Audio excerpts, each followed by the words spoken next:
May napapanood akong pare. Pare to siya na against siya sa manggagamot. So dahil sa nagba-viral ngayon si itong batang healer, no, nagba-viral siya ngayon. Ang dami niyang pasyente, libo-libo lang. So against siya doon at ngayon nakikinig ako sa kanya na yun nga daw ang batang healer daw ay dapat yung mga tao ay hindi lumapit sa kanya, magpapagaling kasi ano daw yan, no? Sabi niya iyan daw yan sa Satanas, no? Pag mga ganun daw yung mga manggagamot, no? Majority na lang natin manggagamot, no? So dapat daw ang mga tao magpatulong lumapit sa mga pare. Yun ang sabi nung pare.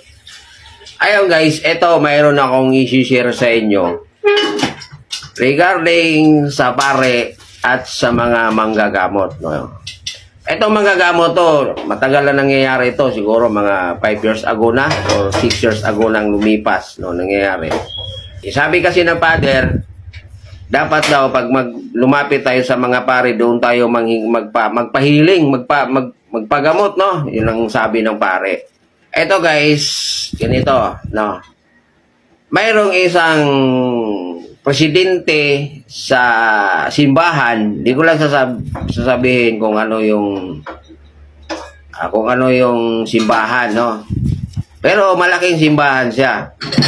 Mayroong presidente sa simbahan at itong presidente na to ay active siya sa simbahan. Bukod sa active siya doon sa kapilya, doon sa kanilang simbahan, doon sa kanilang barangay, active din siya sa sakit, sa simbahan, sa bayan, simbahan ng bayan, active siya. Tuwing linggo, nandun siya, no, simba, siya yung tagabasa doon sa kung ano yung humili ng pare, di ba? Mayroong ganun yan, nagbabasa doon, active siya. Pero pero yung itong presidente na to, nagkasakit siya. Ang sakit niya guys is mayuma,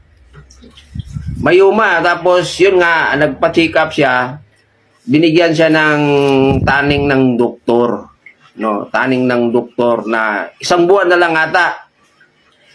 Itang 1 buwan na lang ata siya, tatagal yung kanyang buhay.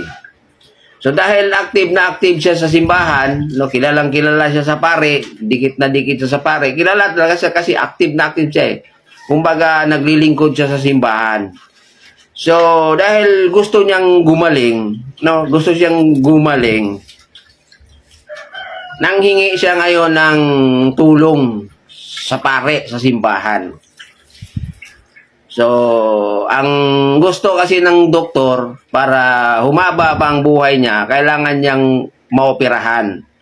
Pero kung hindi siya maoperahan, hindi na siya abot 1 buwan, mamamatay na siya. So, ayun, alam mo kung ano yung ginawa ng pare, no? Hindi siya tinulungan ng pare.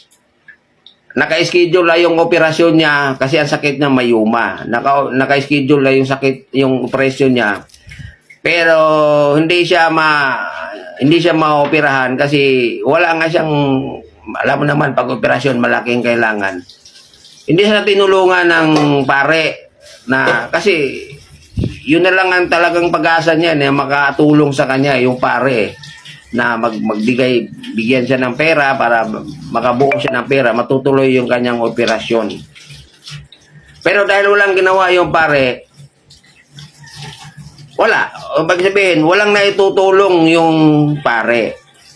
So ngayon, nagbabakasakali siya, mayroon siyang kilala na manggagamot.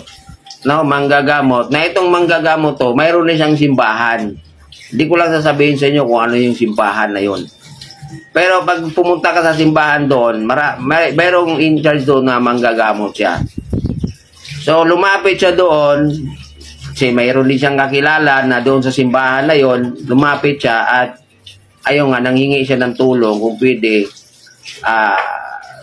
nagpapagamot siya doon. So, Pumunta siya doon sa manggagamot, tiningnan kung ano yung sakit niya, yun nga, mayuma. So, ayun, ang sabi ng inischedulan siya guys, no? Inischedulan yung presidente na sa kapilya, simbahan na nagkasakit. Sabi niya, balik ka dito ganitong araw. Kasi yun ang schedule mo para gamutin ka. So doon sa manggagamot guys, no, inischedulan siya, ano siya doon, inoperahan siya. Spiritual na operasyon, no? So, pagdating ng araw na doon, pumunta siya doon sa kapilya, inoperahan siya. Tapos mayroong nakasubaybay sa kanya na 2 tao na may third eye. So, ang ginawa doon guys, no, ang ginawa doon, yung nandun sa yung manggagamot na yon, no, tumawag sila ng 3 doktor. Yung mga doktor na yon na doktor sila nung nabubuhay pa sila. Ha? Kumain ka na to? Pero patay na tong mga doktor na to. Tinawag sila at doon yung pasyente Ice cream na presidente ng simbahan.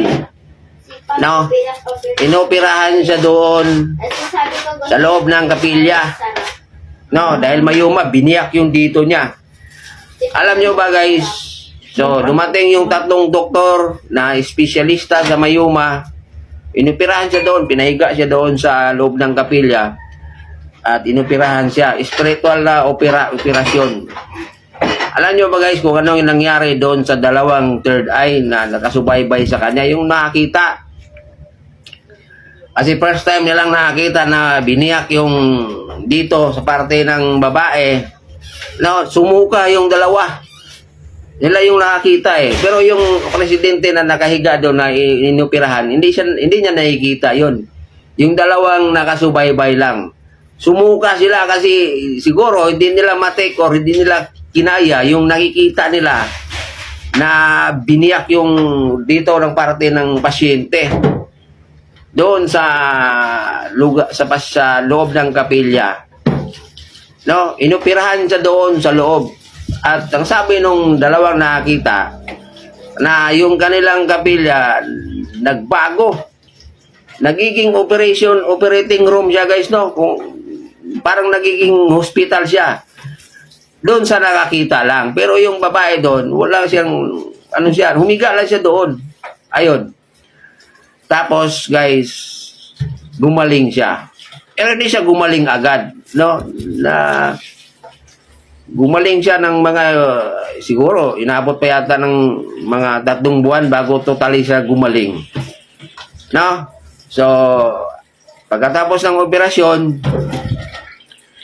after mga 3 days, no, nag-ano siya, tawag niya, nagrigla ba yan? Lumabas yung nagdumi siya na mga apol-apol na mga dugo, no? Doon ang lumabas sa kanya.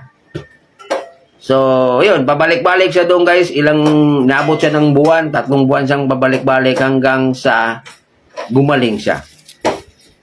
So, ang nagpapagaling sa kanya guys, ay hindi yung pare, bagkus yung manggagamot ang nagpapagaling sa kanya. No? Yung mga spiritual. Gumaling siya guys. Tapos, nung gumaling na siya guys, no? Nung gumaling na siya, hindi na siya active sa kapilya nila at hindi na rin siya nagiging active doon sa kanilang simbahan. Ngayon, doon na siya active doon sa simbahan na kung saan doon siya gumaling. No, doon siya gumaling. Naging aktibo siya doon. Tapos siya na yung tagabasa doon.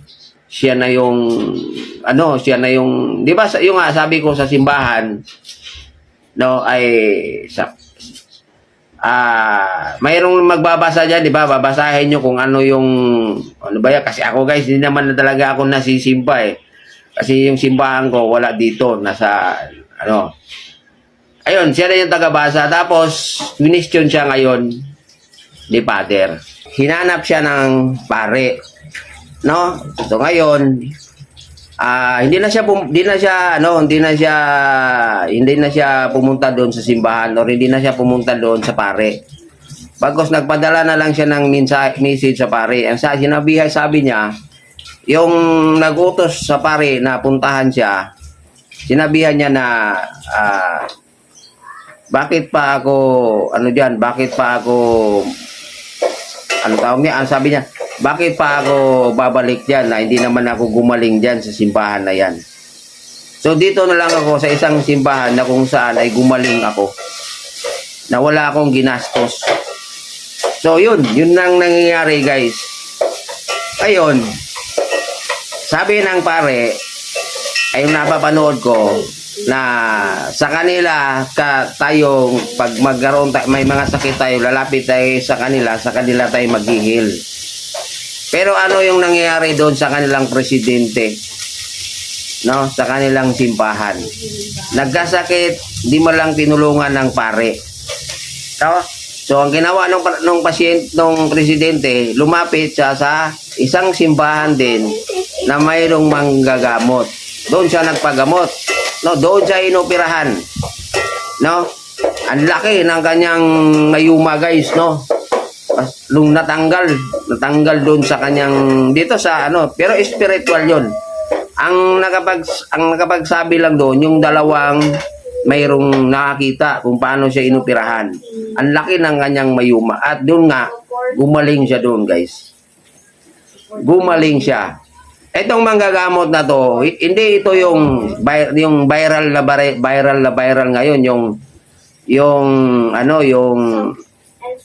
batang healer. Hindi ito ang tinutukoy ko.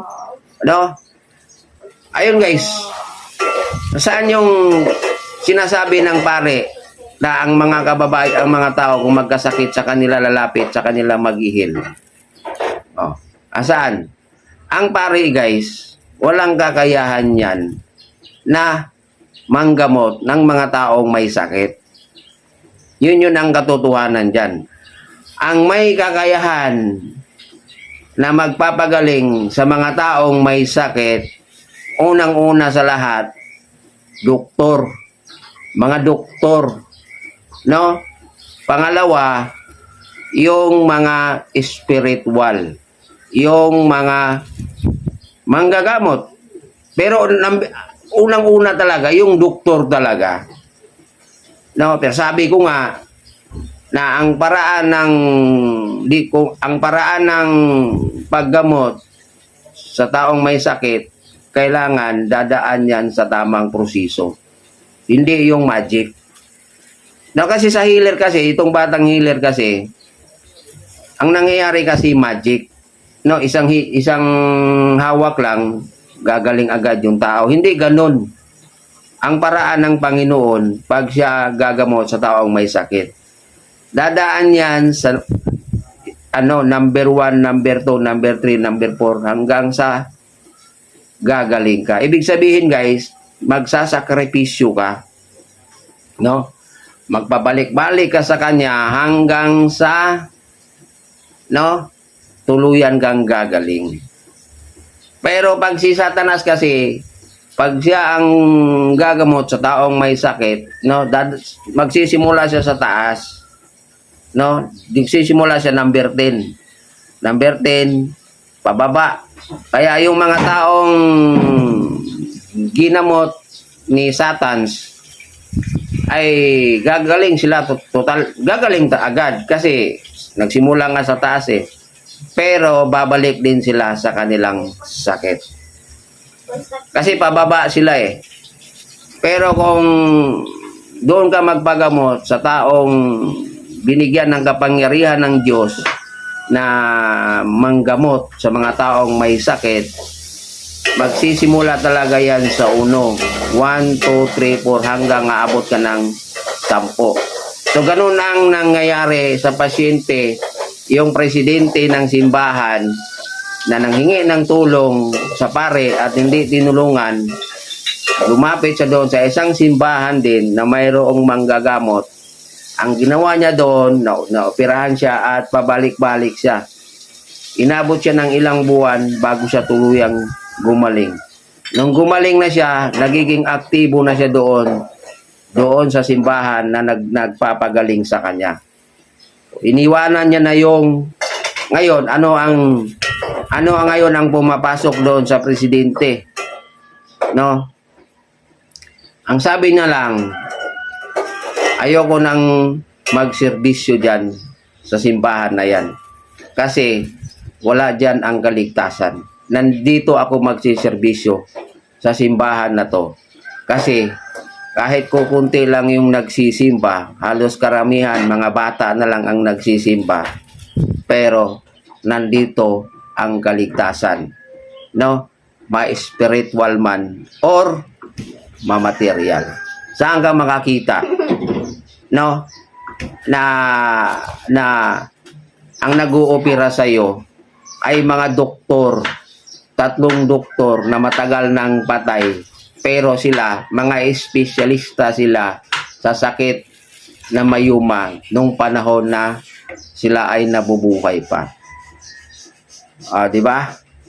So ganun yun guys, yun ang sagot niya doon sa pare.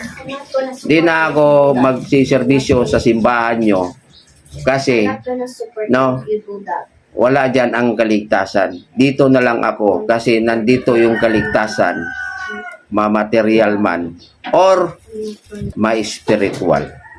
So yun yung nangyayari. Ang tanong ngayon guys, no, nasaan na yung sinasabi nung pare na bumabatikos sa Batang Hilir na ang tao dapat magpahil sa mga pare? Hindi sa katulad ng Batang Hilir na nag-viral ngayon sa Zamboanga.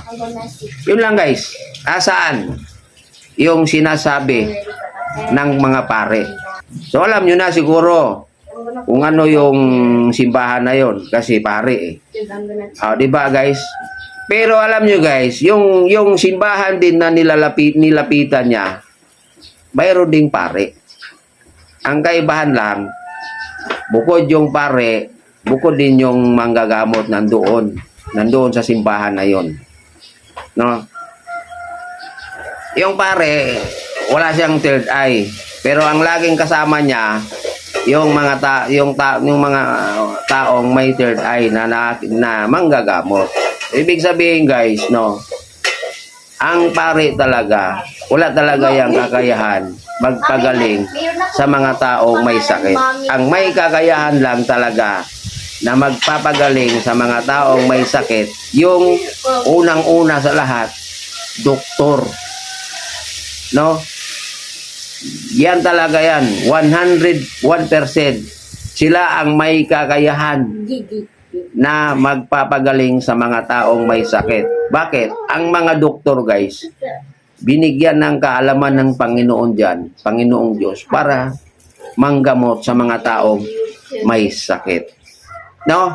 At pangalawa, yung mga manggagamot. Dalawang klase kasi ang sakit ng tao. No? Unang-una sa lahat, ang sakit is material. Yung material na sakit. Ano yung mga sakit na material? Yung lumubo yung puso mo, nasira yung kidney mo, nagkaroon ka ng mga cancer, nagka-colon cancer ka, no? Yun, ano pa ba?